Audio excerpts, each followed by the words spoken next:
Welcome to another edition of Lakeville City Council Wrap-Up. During this program, we will highlight the agenda items presented to the Lakeville City Council at their May 5th, 2014 meeting. First highlighted item on the agenda is item number 5B, Fire Department First Quarter Report. And to give the information on this agenda item is Fire Chief Mike Meyer. Good evening, Mayor, Council members. I'd like to present the first quarter report for the Fire Department, and I'll start with our mission statement. The Lakeville Fire Department is dedicated to serving the community through the protection of lives and property by providing public safety education and professional emergency response.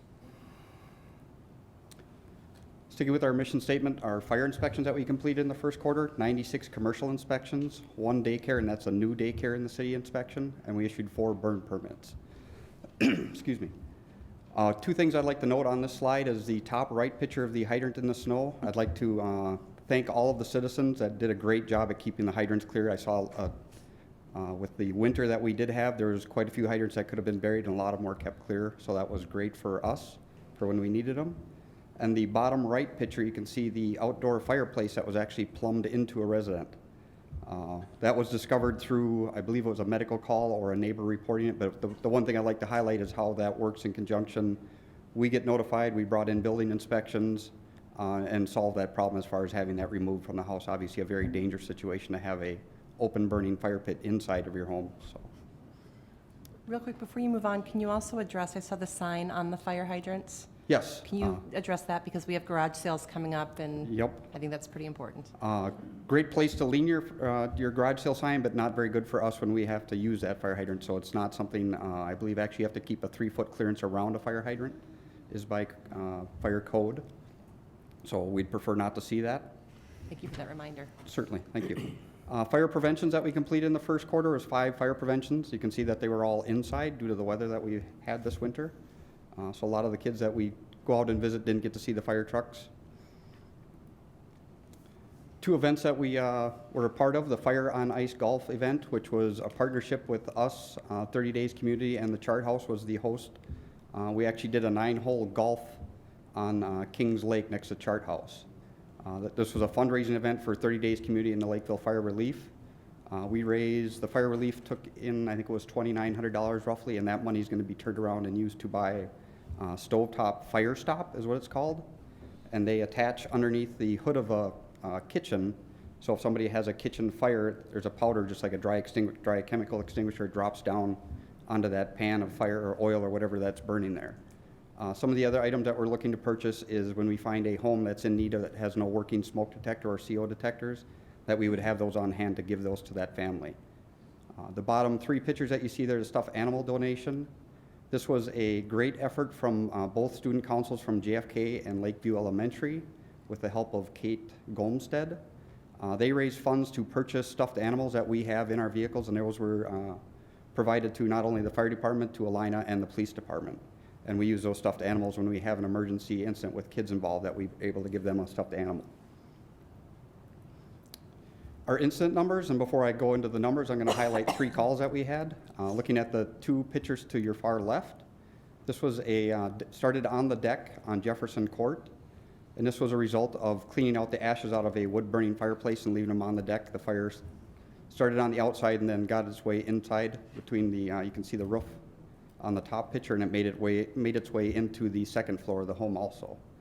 All 3 pictures that you see there are from the coldest days that we happen to have during the winter. So the first 2, the Jefferson Court fire was 16 below when we were out at that fire. The middle 3 pictures there is Joplin Way fire. This was actually a kitchen grease fire that started. This was 12 below, I believe, that day that we were out on this one. The one thing I want to highlight about that middle call was this was an auto aid call. So northern area of the city, we do auto aid with Burnsville or Apple Valley, depending on where that falls. And this was actually an Apple Valley crew that arrived first on scene and made entry into the home. The 3 right pictures that you see are from a trailer fire on Eureka Avenue in Country View Mobile Park. The top 2 pictures are what crews found on scene when they arrived, and the very bottom picture you can see the end result of the fire. So our incident numbers for the first quarter, we ended with 233 calls, which is obviously an increase that we've had compared to the previous 2 years. A slide that I thought would be interesting to see as far as the how it's broken out per month and looking back 3 years, but you can see both January and February, which correlates to the cold weather that we had. We saw a significant increase in calls with that. A breakout of those call types, you can see false alarms, medical assist, good intent, and vehicle accidents were the 4 main drivers. We did see with the cold weather an increase in carbon monoxide calls also. Something new that we started in January this year was fitness-inspired training, which FIT is for short. Our district chief, Todd Sellner, brought this idea to me for a wellness program within the department. It's all voluntary for the firefighters and their family members to participate. You can see the events there. The top left picture is that we did the Fight for Air Climb at the U.S. Bank building in Minneapolis. The middle picture shows Todd actually and his wife doing the indoor triathlon at Lifetime Fitness. And then the bottom right picture is a group that did the Lucky 7 Marathon. We have many more events planned. I believe we have one coming up this month, and then there's a relay marathon that they're doing in June. That concludes my first quarter report. We'd like to thank you for your dedication and support of Lakeville Fire Department, and I'll stand for any questions. Next highlighted item on the agenda is item number 5C, Public Works Monthly Report. And to give the background information on this agenda item is Public Works Director Chris Petrie. Thank you, Mr. Mayor, members of the council. As always, my pleasure to be here presenting the April 2014 monthly report for the Public Works Department. And we'll start with our spring street sweeping. As everyone knows from the month of April, it was the second wettest month on record, where we received over 6 inches of precipitation. Fortunately, that allowed us to actually melt some of that snow that accumulated throughout the winter and allowed us to start our spring street sweeping. Of course, spring street sweeping is an essential service that removes the winter debris from the curb line and keeps it from clogging our storm sewer systems and also entering the watershed. Crews work each spring to reduce the impact in watershed areas by sweeping the streets around lakes and ponds first, and then going through the rest of the city street by street until the rest of it is complete. Typically, and you can see in the photos, especially on the left side, 2 sweepers operate in tandem to provide the best service possible. When necessary, a water truck will wet the road. That wasn't that necessary in the month of April as we swept because it was raining quite a bit. And then dump trucks work alongside the sweepers to carry away the collected debris. The resulting debris pile, after everything we accumulate, is disposed of in accordance with environmental guidelines. Next, our fleet maintenance staff, of course, is in constant motion, specifically at this time of the year. Once the snow is gone, activities change to transition from winter to summer on a lot of our equipment, taking snow blowers off and putting lawn mowers on and getting the rest of the equipment ready for the summer season. In addition, it's time for periodic maintenance and servicing of squad cars, fire trucks, and other equipment. On fire engines, for instance, the detailed servicing and inspections duplicate much of the things and work that's done with an annual DOT inspection, something that's not typically required for fire equipment, but is required for a lot of our other equipment. And it's designed to keep the vehicle safe and operating at their best. Of course, we're talking about spring, and it is water conservation time. As of May 1st, our watering restrictions are in effect. But just to draw a little additional emphasis on water conservation, overuse, of course, as we know, of this resource, typically in the summer months, can cause both long and short-term problems with our water supply. In the short term, it can cause significant local drawdowns, which affect our ability to pump and maintain our storage volumes in our reservoirs. Long-term issues can include a general reduction in water levels in aquifers that not only affect our community, but communities all over and around the metro area in the state. So watering restrictions went into effect on May 1st and will continue through the end of September. During this period, of course, lawn watering is limited to evening and early daytime hours. You can see that no watering between 11 a.m. and 5 p.m. And it's also restricted as an odd-even restriction. So again, I've talked about it years in the past, but if your address ends with an even number, you can water on the even days, and the same thing can be said for the odd number days. Also, I do want to point out we have an excellent resource on our website where if you travel to our website, there's a link for Lakeville Saves Water. We have a branded logo for our water conservation efforts. If you go and click on that logo, you'll be able to see all sorts of helpful water conservation tips, and I encourage folks to do that. And lastly, I wanted to point out our utilities superintendent, Ken Sawyer, after 37 years at the City of Lakeville, actually retired last week. Ken started in 1977 as one of 2 maintenance workers with the city. In 1989, he was promoted to a lead position, and then in 1994, he was promoted to superintendent and served in that capacity until his retirement last week, so it was 20 years. As you all know, during that time, Ken oversaw many large projects in the city, a lot of infrastructure growth and expansion, and the construction, we have a photo of it, of our award-winning water treatment facility. A couple interesting facts: when Ken started in 1977, there were less than 2,000 utility customers. Today we have over 18,500 utility customers, so just saw huge growth during Ken's time here. And Ken's work and contributions to the city and the profession have been recognized on numerous occasions, but most recently, and many of you recall this, he was recognized in 2012 as the Superintendent of the Year by the American Public Works Association. So with that, that concludes our April 2014 monthly report, and I'd be happy to answer any questions. Next highlighted item on the agenda is item number 7, consider the Varam preliminary plat. And to give the information regarding this agenda item is Planning Director Daryl Morey. I'd like to start with, if I could, with the overhead to show the location of this preliminary plat. It is in the intersection bounded by Judicial Road on the east side,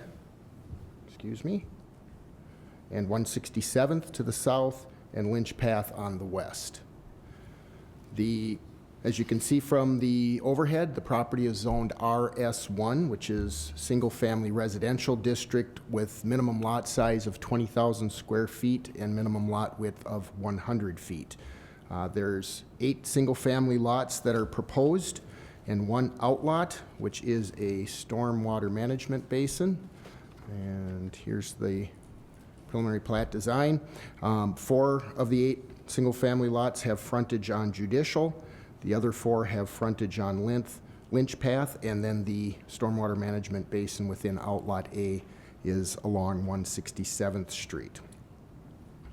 There is an existing home and outbuilding on the subject property. There's a well and septic system. Those structures will be removed with this development, and the well and septic system will be abandoned in accordance with state and local laws. A little bit about the streets that are adjacent. Judicial Road is a paved rural section roadway. It's within a 66-foot right-of-way, and it's designated as a minor collector roadway. The 66 feet of right-of-way meets requirements for a minor collector, so no additional right-of-way dedication is needed with this preliminary plat. The road was paved to a rural section in 1986 as part of a public improvement project.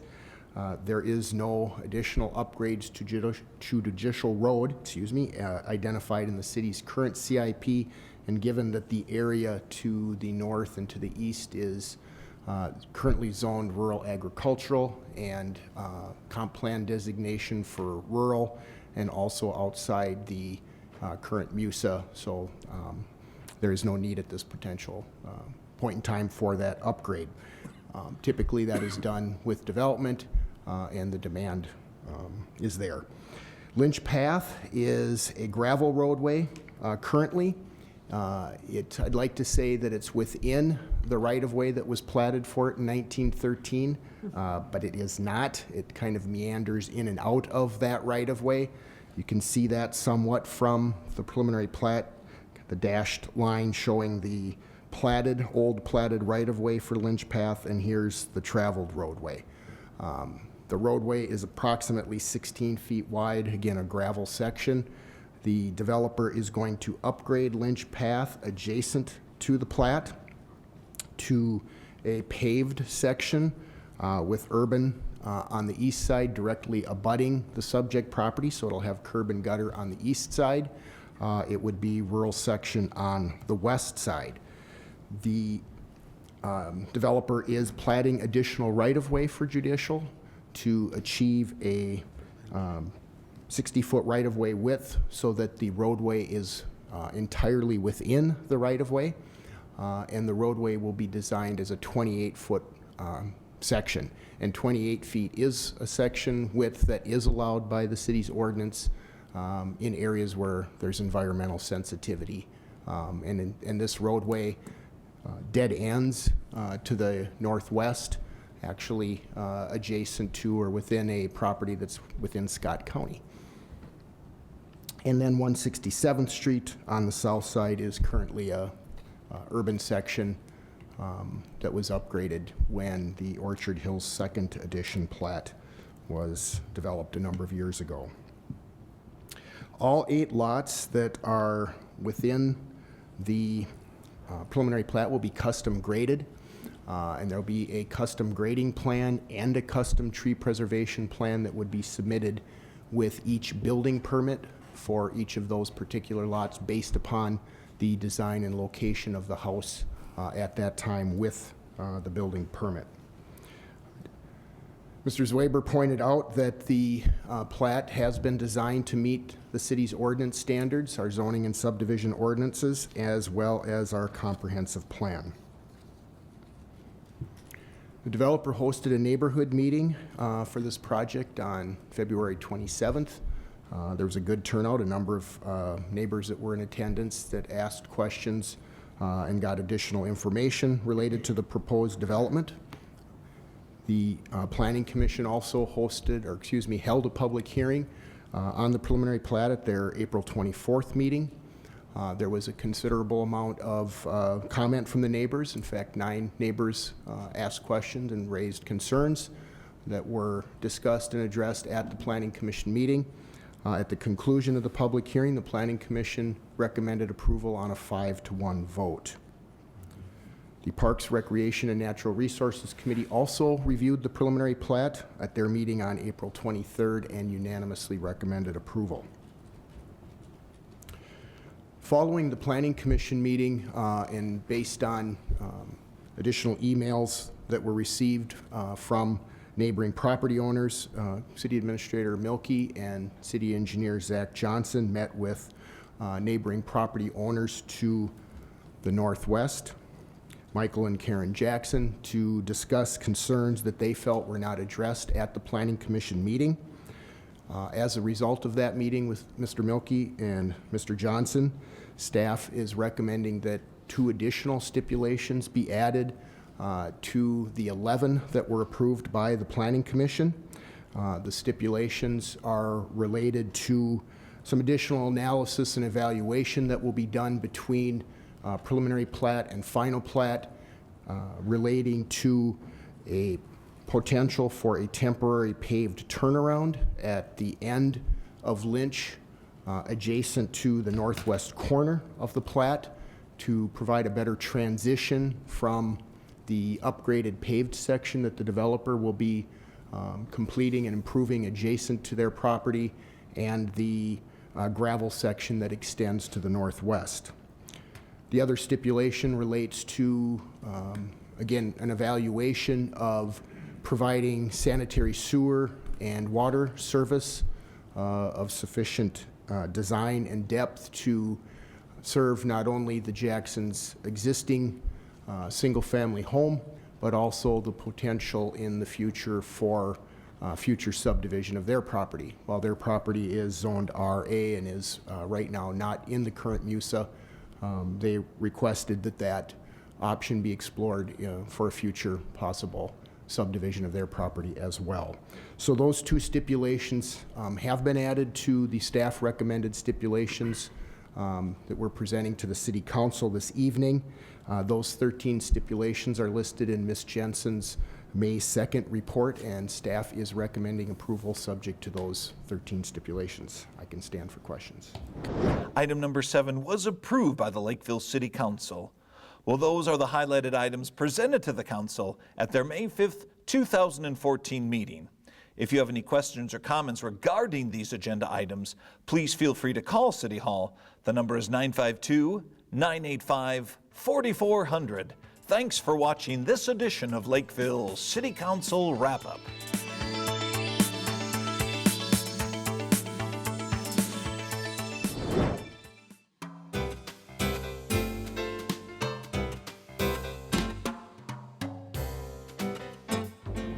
Hey everyone, I'm Skip the Drip, the new guy in town, here to talk to you about ways to conserve water here in Lakeville. Did you know that the city of Lakeville is home to many water bodies, including lakes, wetlands, and creeks, which are treasured natural features that provide the community with opportunities for recreation and relaxation? The city of Lakeville also provides our residents with safe, clean water each day from its water treatment facility, 17 wells, and 5 water towers. Wow! The city of Lakeville is committed to conserving, protecting, and enhancing our water resources. And the more residents learn about water quality and conservation, the more they can actively participate in helping to preserve our resources. The city of Lakeville would like all our residents to have the opportunity to learn more about the importance of water quality and conservation, and an official water ambassador can help create awareness and provide education. So, it is with great pleasure that from this day forward, I, Skip the Drip, will be the official water ambassador for the city of Lakeville. I will do my utmost to educate and inform residents about all water issues that affect them, as well as trying to have a little fun in the process. So thanks for your time, everybody, and remember to use water wisely here in Lakeville.